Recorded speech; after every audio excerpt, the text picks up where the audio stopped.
a high school class project, my teacher told me it's unrealistic being a CEO. It's been my dream to be a CEO since I was 10. So I told her, it is realistic. Follow me on my journey to learn what it takes to become a CEO.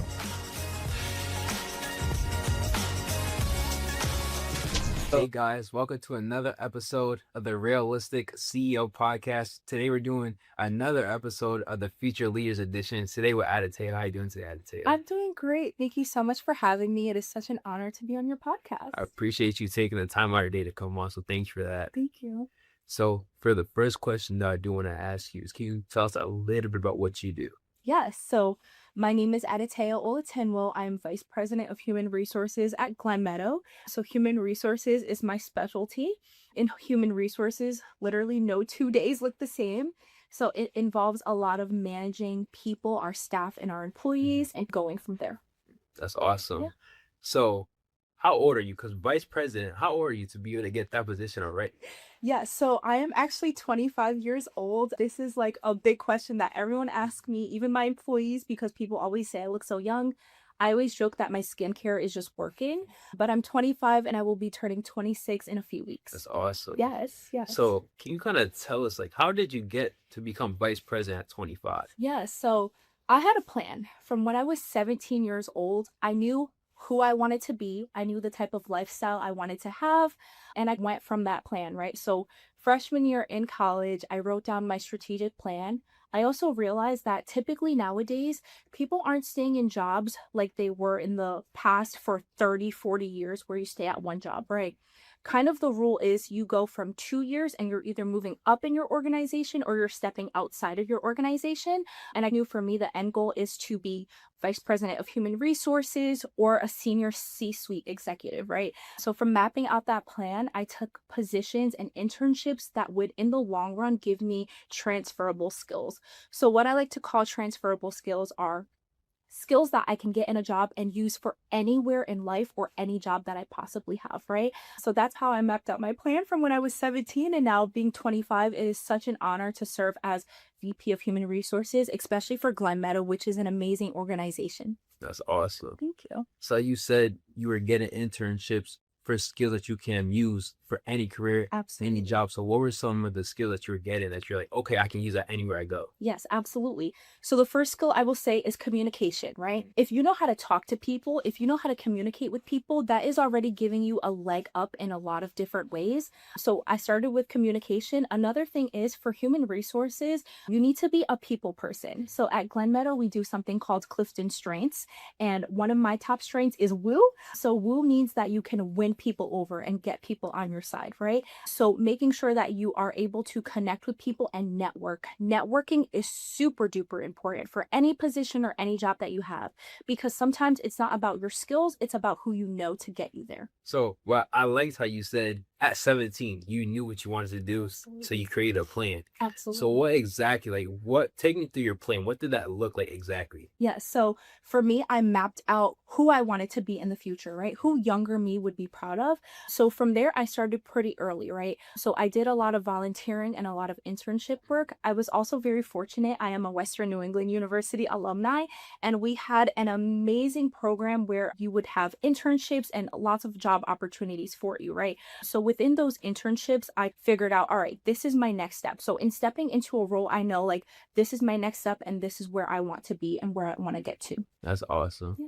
Another thing when I created my plan is I figured out who had a position that I wanted, right? So sometimes you have to do your research and search up people on LinkedIn. So I figured out the individuals that were in the career path that I wanted to be, and I figured out what role did they have in the past, right? So no one starts off being born a CEO. We don't start off getting to that CEO level right away or that vice president level right away, but following the progression of what others have done throughout had helped me. So I realized that people were taking generalist opportunities, business partner opportunities. So I did the same in order to follow that same pathway to their success. That's awesome. Yeah. So I've seen a similar story to you where you said you did your research and you knew people weren't really staying at jobs 2 years max unless they were moving up. And I seen a story of a guy on TikTok. He had a similar story where he started off as a waiter at a restaurant. They didn't see the value in him, but another restaurant did. He ended up becoming a manager there. Same thing happened. He was there. They didn't see the value. He went to another restaurant, became managing partner. And then a couple years after became managing partner, he's like, he didn't really enjoy being in part of the corporate world. So then he ended up creating his own business. So I think it's cool how that experience, you saying the research of people only staying for 2 years, it showed in a real life example I've seen on TikTok. So I thought that was pretty cool to see how the research that you're saying is actually true. Yes, absolutely. And I think with COVID and with a shift in Gen Z culture and what Gen Z is looking for, it has definitely shifted a lot of workplace culture. As I'm Gen Z, I think you're Gen Z too, right? Yeah. So Gen Z is a generation that you really have to captivate their audience, the audience, and you really have to captivate that generation. Whereas they might not be interested in staying in a position for 25, 30 years because they know that they can get skills in any organization or move around to get those skills overall. So people don't want to stay long, but for it sounds like you enjoy working here at Glenmeadow. Yes. So what made you want to stay? Yes, absolutely. I'm a little bit newer to the team. I just started this year, but I knew that being VP of HR is the end goal for me. Also, Glenmeadow has a culture and an environment where we base it on kindness and growth. So we always say kindness first, growth always. I pride myself in being a lifelong learner. And at Glenmeadow, we are really setting our employees up for being lifelong learners. We're always giving them skills, resources, and tools to be able to succeed in their job and succeed even outside of Glenmeadow. We also do something that's called Clifton Strengths. So we really invest time into our leaders by figuring out what are their top strengths, what are their basement strengths, and what is something that they can work on. Also, we have great leadership here at Glenmeadow. So from Dr. Kathy Martin to the vice presidents that I also serve on senior leadership with, it's such a great team overall. That's awesome. Yeah. Actually, we did have Dr. Kathy Martin on our podcast. I know she was a great guest. Yeah. So to have you on is amazing. Oh, thank you so much. We have 2 people from Glenmeadow on the podcast now, which is awesome. Thank you. And like you said, I can tell that the leadership does care, because even when we came last time, we kind of had a quick little tour and we've seen how welcoming the environment truly is here. So how are you able to, as a team, have the environment so positive so that the people that do live here generally do feel welcome? Yes. First of all, our building is gorgeous. I always tell people it's like coming to a resort and you never want to leave. I did ask, can we lower the age requirement? Our age requirement is 62 and above. And just the moment you come in, from being welcomed by the concierge team to everyone having a smile on their face when they're walking around, to just the positive culture, is super duper amazing. I also see and work with great employees every day on a daily basis. Our employees truly care about our residents and resident well-being overall. And I like to say, in a way, it's like we're taking care of our grandparents in a way. It's literally super awesome just being here every day. And this culture existed before I was here. Like I mentioned, I started a few months ago, but helping continuing that culture is really by listening to employees, right? So in my leadership style, I like to listen more than I speak, because a lot of times people will let you know exactly what is going on, exactly what changes they need to see, what is positive. So I really like to listen to people and do a holistic approach, an individual approach to human resources. Yeah, I always say I like to put the human back in human resources. Of course, I wear two hats where I have to uphold the policies and uphold the laws, but then we also wear that hat where we really focus on our employees and providing them what they need. I think it's funny how you said put in the human back human resources, because anytime I'm online, I don't think I've ever seen somebody share good experiences where they enjoy talking to HR. So I like how you want to make sure that you want people to feel welcome in, especially because you are part of the HR department. Yes, absolutely. And I think that a lot of times when people see human resources, it's at one of their lowest moments, right? So you're either not doing the best at work, or maybe things aren't going great in life in general. And this is where I'm an empathetic face for people who are having those issues in human resources. I also think a lot of times, realistically, people see HR when they're being fired. And that is not my approach to human resources at all. I really try to make it a point to connect with employees in the good times and in the bad times. And that is the reason why I wanted to work in human resources in general. People spend a majority of their lives at work. And for me, if I can be that person or that face that makes their workplace a little bit better or their life a little bit better, that's what I pride myself in being. And at any organization I've been, people have always felt that my human resources approach has been positive and a little bit different than what they are typically used to. So how is your approach different than, like you said, that people are used to. Yeah. So, like I said, my approach is person centered, right? So, I really try to focus on what is the situation at hand and what does that person need in order to be successful in their job. I always think that no one is above correction. No one is above not being able to fix their behavior or change different things as long as we provide them those resources and tools to be successful, right? So, that's pretty much my approach overall. Also, when it comes to human resources, after COVID, during that COVID time, we really had a lot of virtual work, right? So people felt disconnected. They want a face to talk to, they want someone that's positive or smiling to be able to talk to. So I really provide that for a lot of my employees when they are going through difficult times at work, being that face, that human connection that they can bounce ideas off of and how to perform better and get better.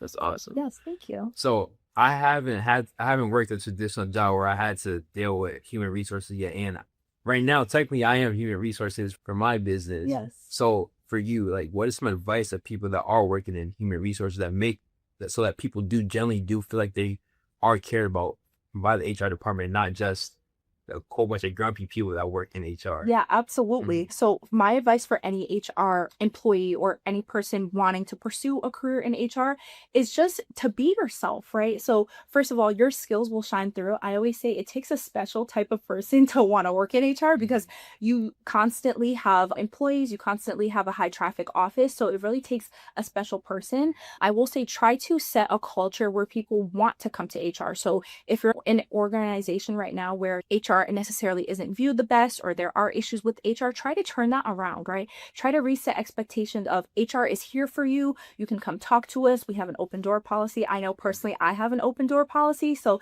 if my door is open, you can feel free to come talk to me about anything and then just going from there. And then also it's okay. I know as HR people, a lot of people cast their burdens on us and that's what we're here for, but it's okay to maybe take a day or take a break for yourself if you need to. And always remember that overall, it's just about putting that human back in human resources, being that connection. And for me, what I always do is I just put myself in my employee's shoes, right? So if an employee is coming and they need to take a leave for something because they're having surgery, I always put myself in their shoes, right? So how would I feel at this low point in my life when I'm receiving this information? And just what would I want to receive? What type of support would I want to get from my employer, right? So that's what I always do, trying to make sure that my employees feel welcome, heard, and seen when especially they are going through difficult times. That's awesome. Yeah, thank you. So I kind of want you to share your story, like what it's like to be a Gen Z in a leadership role. Yeah, so I will say most of the times I am the youngest person walking into a room. And for me, it's been a great time. It's been amazing, right? Where people are trusting my judgment, people see the value in it. One thing that I've learned that is super important is we need all the generations in the workplace, right? So sometimes people will maybe think because you're a little bit younger, you lack experience. But with me, I always have my education, my certifications to back that adds an extra layer of, okay, you are qualified to be in this room, you are qualified to sit at this table. And I always say, if you are Gen Z in leadership, or senior leadership or executive leadership, make sure that you are showing up with confidence, right? Because your peers are most likely a little bit older than you or a bit older than you. So make sure that you're showing up with that confidence. Make sure that you're giving yourself positive self-talk because you're clearly in that position for a reason and they would not put you in that position if you did not deserve to be there. I also will be honest, when I first started as Gen Z in leadership, I had a little bit of imposter syndrome, right? Because it's, I'm so young, I'm the youngest person in this room, or maybe people will say things that will make you feel like you shouldn't be here. But I always had to talk to myself and say, I do deserve to be here. I do deserve a seat at the table. I did go to school to get my master's and get my HR certification. And I do love what I do and I am passionate and I do have value. So giving yourself that self-talk in whatever you do is super duper important. For my advice for young people, I always say, two things will get you far: education and experience, right? If you want to do something, you need to get experience doing it, or you need to go get educated in order to be able to do so. And if you have both, you're going to literally blow the doors off the building.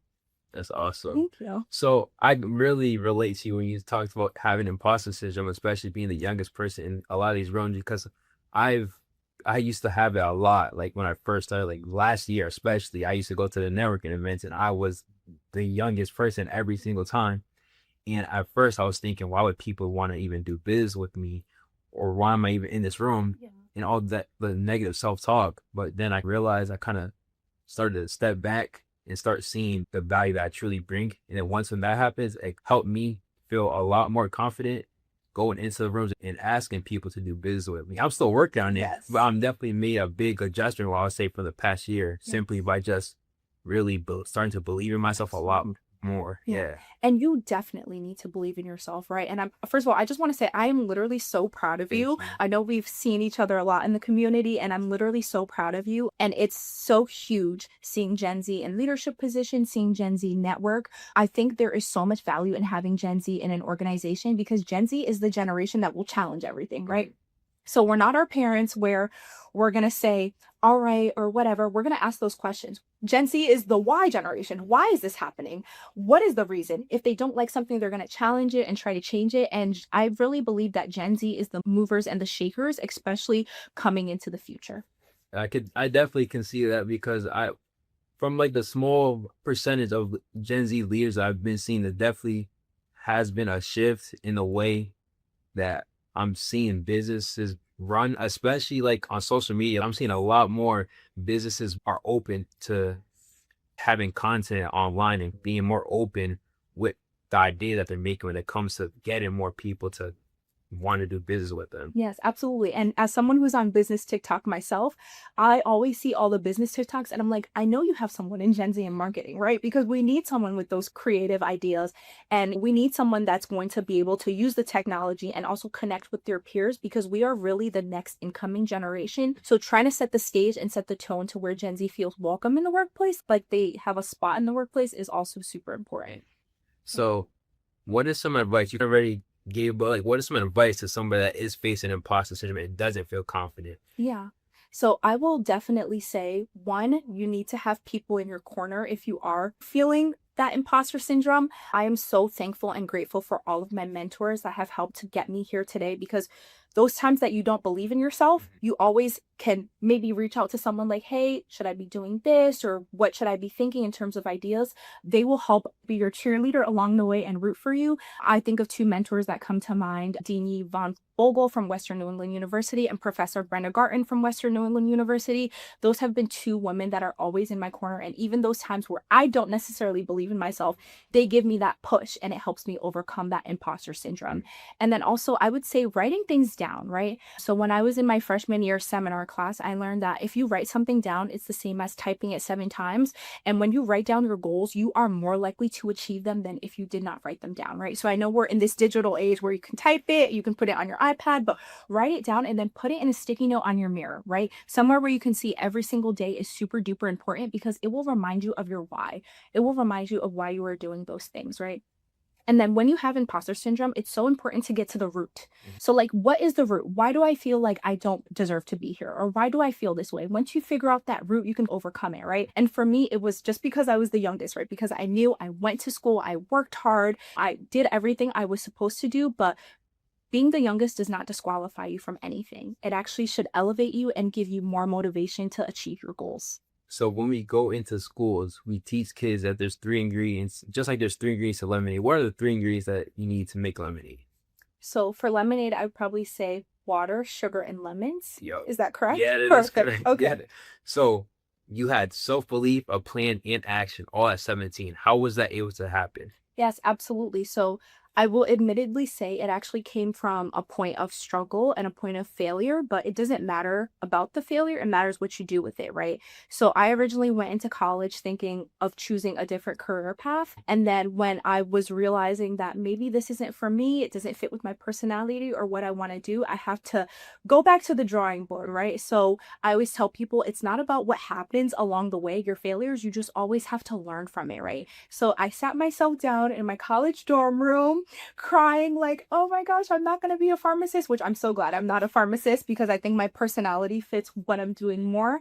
But I really sat down and really thought, what do I want for myself in the future, right? I always tell people, plan out your lifestyle and then make sure that your job matches the lifestyle that you want for yourself, right? And I knew I wanted a grand lifestyle. So I planned from there of how I would get to giving myself the life that I wanted, how I would get to giving my community and giving back to the community in several ways, right? So like I mentioned, I looked at people that had positions that I wanted, right? And then, of course, you can always do your research, go on LinkedIn, see what everyone else is doing, or talk to people that are in that same career path and see what they did, right? Because you can also learn from their mistakes and you can also learn from their failures. And that's what I did. And then in planning that out, I learned about industrial and organizational psychology, which is what I have my master's in. And that is the study of human behavior in the workplace. So I learned all about what I had to learn, and then I went to school for it and I mapped out my future from there, right? So that's why I said, if you want to do something, make sure you have experience or education or both, right? To get you to that next step, because no one is born learning how to walk or talk, right? We have to learn and train those skills. And that's the same thing with anything that you want to do in life. I always also tell young people, don't limit yourself, because the sky is literally the limit. The only person that can stop you is you, right? So as long as you're focused and you have that drive and you have that ambition, you can do anything in the world. That's awesome. Thank you. So one thing I do want to go back on, you talked about networking is super important. So Yes. for a young person, how are you able to network and navigate roles? Yes, absolutely. So I will say start with your community or your college, right? So if you're in college, I'm sure that there's a lot of networking opportunities within your community. Also, LinkedIn is a great place to network, right? So finding connections and messaging connections like, hello, X, Y, and Z, I would love to connect with you. I saw that you had blah, blah, blah on your resume, and I would just love to learn more about that. And then sending that connection, it is super duper easy. And then putting yourself out there, right? I know for Gen Z, it's sometimes we are a digital generation, so it's sometimes hard to talk to people in person, but always making sure that you are approaching people in person. You're giving a firm handshake when you are approaching them, just to show that you are confident in yourself. And then having an elevator pitch, right? So I always say an elevator pitch is something that I can say about myself within an elevator ride, which is what, like 30 seconds, right? So making sure that you have an elevator pitch and always connecting your experiences that you've had to your elevator pitch. That's awesome. Yes. And at 17, you wanted to go into the pharmaceutical field. You realized, no, maybe that wasn't for me. Yeah. So you're able to make that pivot at 17 years old. Did you always have a mindset of being able to just pivot when you realize there's something that you might not be something for you, or was it something that you could develop at that moment? Okay, maybe this isn't for me. I'm going to find something I do enjoy. Yeah. So I will say it's very important to know early on what you are good at, right? And for me, I'm only good at girl math. So I knew that, pursuing a career where I would have to maybe do a lot of mathematics maybe wasn't necessarily using all my strengths, right? So figuring out what you're good at. And I knew I was good at talking to people, I was good at making connections, and I wanted a career where I could ultimately, in a way, care for people and provide resources for people. So I had to make that pivot then, right? So realizing your strengths and your weaknesses. So are you a student that loves science, loves math? Choose a career pathway in what you are strong at. I always tell people, if you enjoy what you love, it will never feel like work. And I've truly been feeling that way at Glenmeadow. Every day does not feel like work. And it truly will make more of a difference with your career field. That's awesome. Yes, thank you. So before I do continue, I want to read my book that me and my dad called I Am a CEO, Realistic CEO. So I'm gonna have a couple questions for you. Yeah. So it starts off by saying, in the sunny town of Dreamville, there lived a boy named Tony with a big, bright dream. One day, in Mrs. Parker's class, Tony announced, when I grow up, I'm going to be a CEO, a Chief Executive Officer. Mrs. Parker smiled and said, that's a big dream, Tony. Maybe think of something a bit more realistic. Tony's eyes sparkled. But it is realistic. I have a plan, he said with confidence. I will read lots of books and learn about business, Tony explained, holding up a book titled The Lemonade Book. And I will practice by starting a lemonade stand. It will be the best in town, said Tony, while sharing a drawing of his stand. Mrs. Parker was surprised. That's quite a start, Tony. But being a CEO is more than lemonade. I know, Tony nodded. I will meet and interview successful CEOs, business owners, founders, presidents, executives, and community leaders. I will learn from them. I'll learn to make good decisions and to solve problems. Tony continued. I also learned to be kind and help others, just like a good leader. Mrs. Parker smiled. Tony, I think you just might be a CEO one day. With a beaming smile, Tony said, I'll do the LBW and I'll practice the 5 types of work. They are work hard, work smart, work right, network, and teamwork. You'll see, Mrs. Parker. Years later, Mrs. Parker read a newspaper with a familiar face on the cover. Tony, CEO of more than Lemonade Inc. She remembered the little boy with the big dream. He did it, she whispered with pride. Back in Dreamville, Tony, now a CEO, smiled. Dreams do come true with the 5 types of work, along with self-belief and action. The LBW, the long, lonely, boring work. And in his office, the drawing of his lemonade stand hung on the wall. Remember, no dream is too big if you believe in yourself, are willing to work for it. Create a simple, realistic plan and follow it through to execution. Everyone has a special dream that can change the world. What's yours? And that's the book. That's amazing. Oh my gosh. Thank That is you. such an inspiring story. Thank you. I appreciate it. So, Tony, and he talks about the 5 types of work. So I'm going to go down through all the 5, and I want you to kind of explain what they mean to you.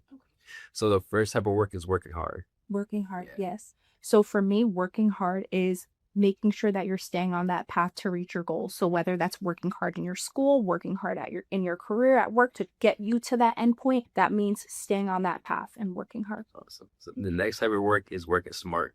Working smart, yes. So they always say it's not about, you just have to figure out how to work smarter, not harder sometimes. So making sure that for me, that was every opportunity, every career pathway I was taking was getting me towards that long-term goal overall. The next type is working right. Working right. So maybe taking opportunities that are aligned with your goals and aligned with where you want to position yourself in the end, and then making sure that you are getting those transferable skills. Is networking. Networking, of course, super duper important. So making sure that you're making those connections with people in your community and putting yourselves out there. Firm handshake, all those things. Awesome. Yeah. And then the last type of work is teamwork. Teamwork, yes. So there's no I in team, right? So I always say that we all bring different strengths to the table, and how we put them together is what is super duper important. If you're only good at working by yourself, you're not going to get far, right? Because a lot of people need to carry you on that journey and help you throughout that journey. And then everyday work, it's a team sport. That's awesome. Yep. Those are great answers. Thank you. So normally when we do it, the future leaders, I don't ask those questions because those aren't easy questions to answer, and you nailed it. Oh, thank you yeah, so much. you're I welcome. appreciate that. Thank you. You're welcome. Another thing Tony talks about is the LBW, the long, lonely, boring work. So can you tell us about the LBW that you had to do inside of your career? Yes. So for me, the long, lonely, boring work was school, right? So going to school, getting my master's, there are those nights where I'm literally studying for weeks on end. Sometimes you did have to sacrifice having a social life, and that is the long, boring work. And then after I have my SHRM CP certification, so again, studying on my own, taking that exam, that is the long, boring work. I always say sometimes it's not everyone with you in the fields. Sometimes you just have to sit, close the door, and get it done yourself. That's awesome. Just have a couple more questions. And what's one thing that you've done here so far that you genuinely enjoyed doing? And then another thing, what has been like your biggest challenges that you had to face throughout your career? Yes. So one thing that I've done at Glenmeadow that I genuinely enjoy doing is my everyday interaction with my employees. They are literally the reason why I do everything that I do, from being able to help them with the smallest thing, where sometimes something so small to me is something so huge for them because it was affecting their day. So maybe lifting burdens off their plates. That is one of the biggest things that I enjoy doing. I will say one of my proudest accomplishments while I've been here is leading the Culture Summit with Dr. Kathy Martin, our president and CEO, for our leaders. And we've been working on implementing that for the rest of the team. My biggest challenges that I've had to face inside my career is, I think people always making comments that I'm so young, or people even saying little things like, oh my gosh, you're so young, you could be my daughter, or different things like that, because in a way they might not mean it in a negative way, they might mean it in an endearing way, but still the effects that sometimes that has had on me of, oh, I'm the youngest in the room, or going back to that imposter syndrome. But the way I overcome it, like I said, is just knowing that I do deserve to be in that that room. I do deserve to have a seat at that table is super duper important. And then I would say another challenge is sometimes being the youngest, people don't want to take advice or feedback from you. And as HR, I sometimes put on that hat where it's like, no, you actually have to do this. But of course, saying it in a very, respectful way and making people realize the value of having a younger generation in the workplace. Yeah. That's awesome. Yes. I just have one more question for Yes. you. And it's, what's one fun fact about yourself that nobody really knows? One fun fact about myself is probably that I love elephants. They're like my spirit animal. I love elephants because of the meaning and the purpose behind them. They are one of the largest animals in the jungle, but they are very gentle. They're the most gentle. And then also another fun fact about elephants is when elephants have their trunk out, it means that they want to give out to the world and share, and they're open. And then when they have their trunks in, it means that they're holding to themselves. And I relate that to life. You need to find a balance of you're open, you're sharing feedback with the world, and then you're also taking care of yourself, especially in the line of work that I do. That's awesome. Yes. And I want to thank you for coming on and taking the time out of your day to share. And I learned a lot, so I know the audience will have learned a lot. So thank you for coming on. Thank you so much. And thank you so much for having me. I know you have interviewed big people in Western Mass, and it's just such an honor to be sitting here at the table with you. I really do appreciate it. And I also want to say I am literally so proud of you. There's only 1% of Gen Z in leadership or have CEO positions in the United States, and then 3% outside of the United States. So I just want to let you know you're a part of the top 1% like me. Thank you. You're welcome. I appreciate that. I appreciate all the support that every single one of you have shown me on my journey of becoming a realistic CEO.